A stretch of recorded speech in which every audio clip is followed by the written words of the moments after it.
Bom, gente, no primeiro vídeo eu discuti o que acontecia com capacitores quando eles estavam no vácuo, tá? A gente discutiu o capacitor de placas paralelas, a gente discutiu o capacitor de placas cilíndricas e agora a gente discutiu também o capacitor de placas esféricas, tá? Agora a gente vai discutir o que acontece quando eu coloco um dielétrico dentro de um capacitor. Para fazer essa discussão e deixar as coisas um pouco mais simples, eu vou vou discutir só na situação do capacitor de placas paralelas. Tá? Mas antes disso, a gente precisa entender o que é um dielétrico. Tá? Gente, um dielétrico é simplesmente um tipo de meio. Tá? A gente conhece o vácuo, né? A gente estudou um pouquinho o que acontece com os condutores elétricos. Né? A gente sabe que os condutores são aqueles meios que têm cargas livres, e aí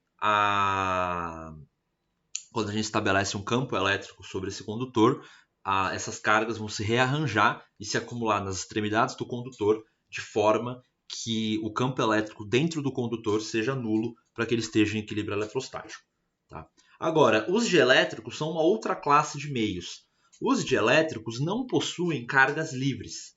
Tá? Então não tem como, quando você coloca um campo agindo ali sobre um dielétrico, não tem como você fazer as cargas se deslocarem globalmente no dielétrico e passarem de um lado para o outro e coisas assim. Tá? Porém, dentro dos dielétricos acontece um fenômeno interessante, que aparecem cargas de polarização, mesmo que não ocorra esse deslocamento global de cargas. Eu vou dar uma ideia para vocês tentarem entender a diferença de dielétricos e condutores. Tá? Então, vou fazer assim. Vamos primeiro discutir um exemplo bem simples do que acontece com os condutores. Então, suponha que eu tenha, vou desenhar aqui do lado, uma placa condutora neutra. Tudo bem? Isso aqui é uma placa condutora neutra. Tá? E aí eu coloco um campo externo aqui que eu vou chamar de externo. Opa. Esse campo externo aqui que eu estou chamando de externo. O que vai acontecer? Quando eu coloco esse campo aqui, essa placa condutora ela é neutra, tudo bem? Porém, eu tenho cargas livres aqui. O que vai acontecer? As cargas negativas vão se acumular aqui e as cargas positivas vão se acumular aqui. As cargas positivas vão andar junto com o campo e as cargas negativas vão andar contrária ao campo. E aí, aqui dentro do condutor, vai aparecer um campo induzido, devido a essa polarização que apareceu aqui dentro do meu condutor. E esse campo induzido, eu vou chamar de E-ind, E-induzido. E o que acontece nos condutores? Esse campo induzido, ele é induzido de tal forma que ele vai anular completamente esse campo externo, de modo que se eu somar o campo induzido dentro do condutor com o campo externo, eu vou obter um campo resultante nulo dentro do condutor. Então é isso que acontece no condutor. As cargas livres do condutor, elas vão se rearranjar de forma que o campo induzido dentro do condutor vai anular o campo externo e o campo, de forma que o campo dentro do condutor seja nulo, para que ele permaneça em equilíbrio eletrostático. Tudo bem? É isso que acontece dentro de um condutor. E o condutor ele tem cargas livres que podem se deslocar de um lado para o outro do condutor. Por isso que ele consegue fazer isso. Os dielétricos vão ser uma nova classe de materiais que não conseguem fazer isso. Eles não conseguem fazer isso porque ele não tem cargas livres que podem se deslocar de um lado para o outro globalmente na placa, por exemplo. Porém, eles conseguem fazer isso localmente. E vai aparecer nos dielétricos, também aparece um campo induzido aqui dentro. A única diferença é que no caso dos dielétricos, esse campo não é suficiente para anular o campo externo. Então, nos dielétricos acontece um efeito parecido, só que por não ter essa mobilidade de cargas que os condutores têm, esse campo induzido vai ser muito menor e não vai conseguir anular o campo externo. Então, dentro dos dielétricos, eu vou ter um campo não nulo, só que esse campo vai ser menor do que o campo externo. Então, vou explicar como isso acontece aqui. Tá? Então, deixa eu apagar essa parte aqui dos condutores. Tá? Então vamos colocar um dielétrico aqui dentro do capacitor. Então vamos colocar aqui um dielétrico. Então estou colocando aqui um dielétrico. Tá? Uma placa aqui de algum material que seja dielétrico.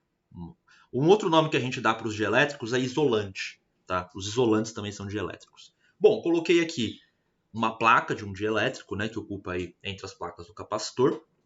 Legal. O que vai acontecer? Eu tenho entre essas placas um campo elétrico, que eu vou desenhar aqui, E, que vai ser o meu E externo.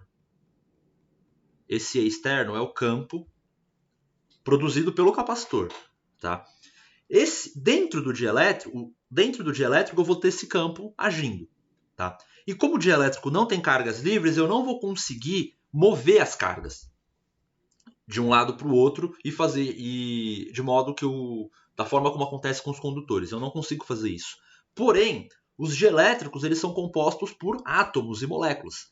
E a gente sabe que átomos e moléculas são compostos por cargas positivas e cargas negativas, que estão presas. A gente sabe que os átomos, por exemplo, eles são neutros. Porém, se a gente estabelecer um campo elétrico no átomo, eu vou pegar as cargas positivas e fazer elas se concentrarem numa região e as cargas negativas se concentrarem no extremo oposto. E aí eu vou criar um dipolo elétrico. Esse dipolo elétrico vai criar uma polarização no meu sistema. Então, basicamente o que acontece é assim, gente. Eu não preciso deslocar cargas globalmente no meio dielétrico para que eu consiga causar uma polarização. Se eu causar uma polarização em cada átomo, ou em cada molécula que eu tiver lá dentro do dielétrico, fazendo um deslocamento de cargas interno nesse átomo, mesmo que essas cargas não sejam jogadas para fora do átomo, elas continuam presas no átomo.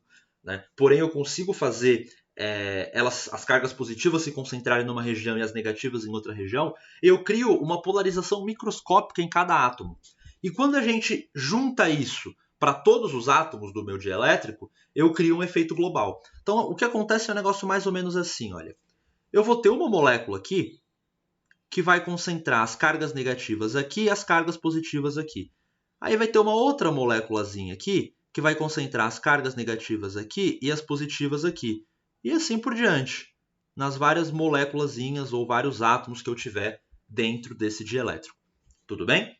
E aí, no final, o que vai aparecer é uma concentração de cargas negativas desse lado da placa e uma concentração de cargas positivas desse lado da placa.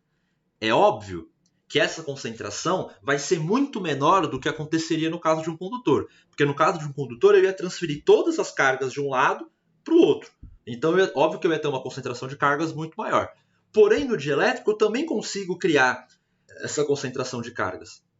Tá? Através desse processo de polarização aqui. Tudo bem? Então, eu vou acumular cargas positivas dentro do dielétrico, aqui próximo da placa negativa, e cargas negativas dentro do dielétrico próximo à placa positiva. E é óbvio que isso vai induzir um campo aqui dentro do dielétrico, que eu vou chamar de E induzido. E o campo elétrico total dentro do dielétrico,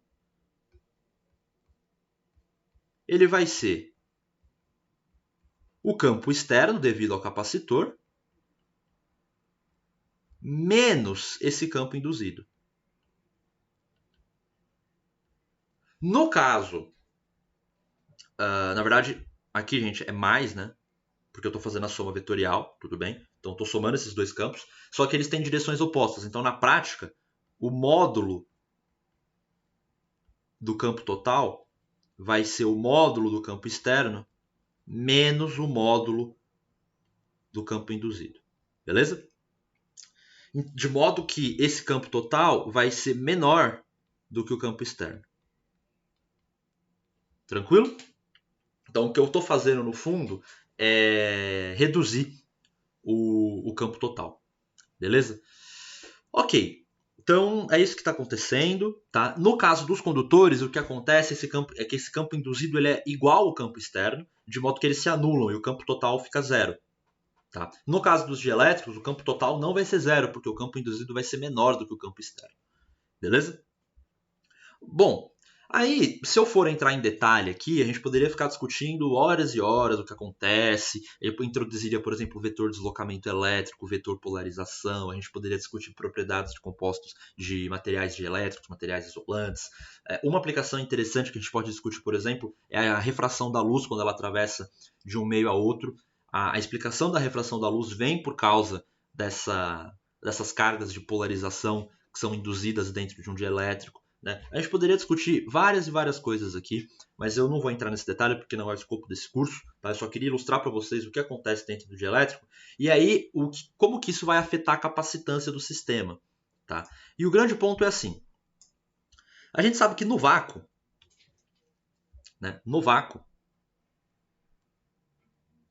aparece essa constante aqui, ε0, que é a permissividade elétrica do vácuo. Tudo bem? Basicamente, o que vai acontecer dentro de um dielétrico, se a gente for ver, é que o campo elétrico dentro do dielétrico ele é menor do que o campo que eu teria se eu não tivesse o dielétrico. Então, o que o dielétrico faz é reduzir o campo entre as placas do capacitor. Na prática é isso. Tá? E lembrem que o ε0 ele aparece sempre no denominador dos campos. Né? Então, quando eu estou falando que eu estou diminuindo os campos, eu posso interpretar isso como um aumento desse ε0. Então, no vácuo, eu tenho o ε0. No meio dielétrico, eu simplesmente vou ter um ε. Tudo bem? Então, a gente tem que o ε0 é a permissividade elétrica do vácuo.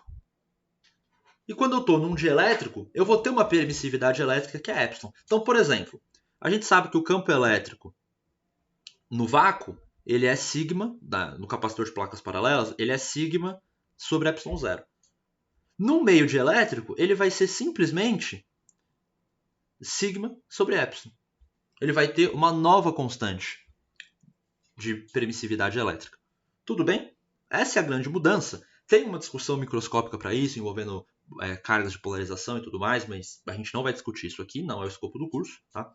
E a gente pode definir a permissividade elétrica de um meio dielétrico como sendo simplesmente uma constante dielétrica, kappa, vezes ε0. Esse kappa aqui, ele vai receber o nome de constante dielétrica.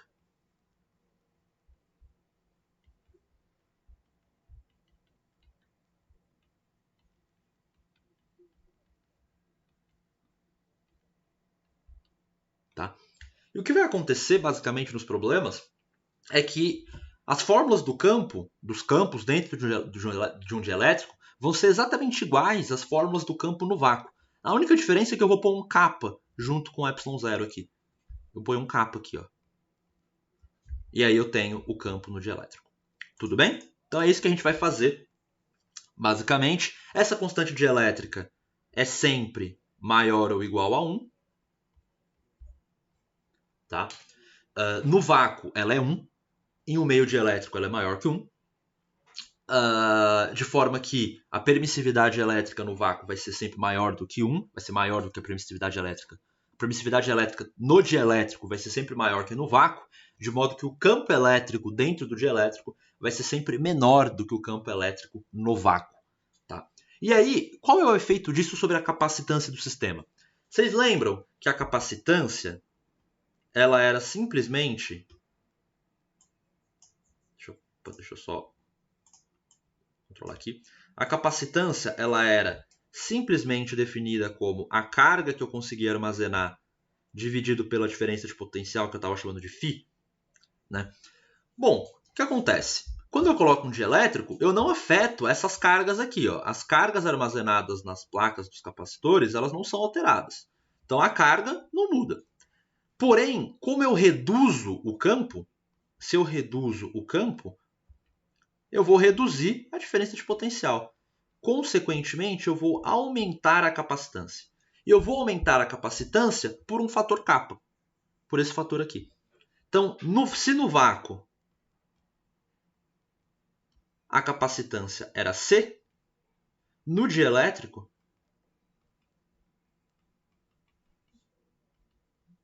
a capacitância passa a ser C', que é igual a kappa C. Eu aumento a capacitância por esse fator kappa. Por quê? Eu mantenho a carga igual, porém eu reduzo a diferença de potencial por um fator kappa, já que eu estou reduzindo o campo por um fator kappa. E aí, ao reduzir o φ por um fator kappa, eu vou estar aumentando a capacitância por esse mesmo fator kappa, porque o φ aparece no denominador. Beleza? Então, quando eu coloco um dielétrico dentro de um capacitor, o que eu estou fazendo é aumentar a capacitância do sistema. Ou seja, eu aumento a quantidade de carga que eu consigo armazenar por diferença de potencial. Porque na prática eu estou mantendo a mesma carga, só que eu estou reduzindo a diferença de potencial necessária para armazenar essa carga. Beleza? Então, isso é o que eu queria discutir aqui nesse vídeo. E tem outra coisa que eu queria discutir com vocês. Deixa eu apagar aqui tudo, tá? Que vai ser útil para os últimos exercícios da lista, que é o que acontece quando eu tento inserir, né, um dielétrico dentro de um capacitor. Então, por exemplo, eu tenho aqui um capacitor, tá? E aí eu tento inserir um dielétrico nele. O que acontece? Eu começo a pôr um dielétrico aqui. Vão ter exercícios no final da lista que vai pedir para a gente calcular a força sentida por esse dielétrico e se esse dielétrico vai ser puxado para dentro do capacitor ou repelido para fora do capacitor. O que vai acontecer? Como que a gente vai fazer isso? Para a gente lembrar disso, a gente vai precisar lembrar que a energia potencial em um capacitor pode ser escrita como Q² sobre 2C ou pode ser escrita também como meio de CV², onde V é a diferença de potencial entre as placas. E aí, como que eu vou saber o que acontece? Bom, primeiro caso, se a carga entre as placas for constante, isso significa que a energia potencial ela é inversamente proporcional à capacitância. Portanto, se eu colocar um dielétrico, eu aumento a capacitância. Aumentando a capacitância, eu vou reduzir a energia potencial. E a gente sabe que uma situação física é mais estável quando a energia potencial dela é menor.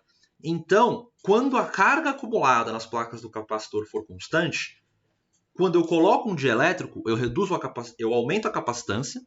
Aumentando a capacitância, eu diminuo a energia potencial. Portanto, na situação em que as cargas acumuladas nas placas do capacitor são constantes, quando eu introduzo o dielétrico aqui, ele vai ser puxado para dentro da placa.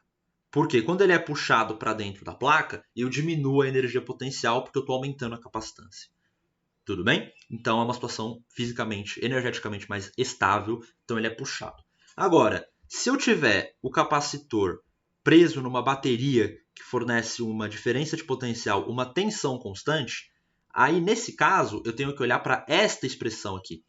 E aí a energia potencial ela é proporcional à capacitância. Aliás, deixa eu até escrever isso de outra cor aqui, porque eu acho que vai ficar mais fácil da gente visualizar, né? Então se eu tiver um capacitor ligado a uma bateria que mantém a tensão constante nas placas do capacitor, a energia potencial passa a ser proporcional a C, não proporcional ao inverso de C. Tá? E aí, nesse caso, quando eu coloco a constante dielétrica, quando eu coloco o dielétrico, eu vou aumentar a capacitância, e aumentando a capacitância, eu vou estar aumentando a energia potencial. E isso é energeticamente desfavorável. Então, quando eu tento introduzir um dielétrico e a diferença de potencial entre as placas é constante, ou seja, quando o capacitor está ligado a uma bateria, o capacitor vai repelir esse dielétrico. Tudo bem? Tá.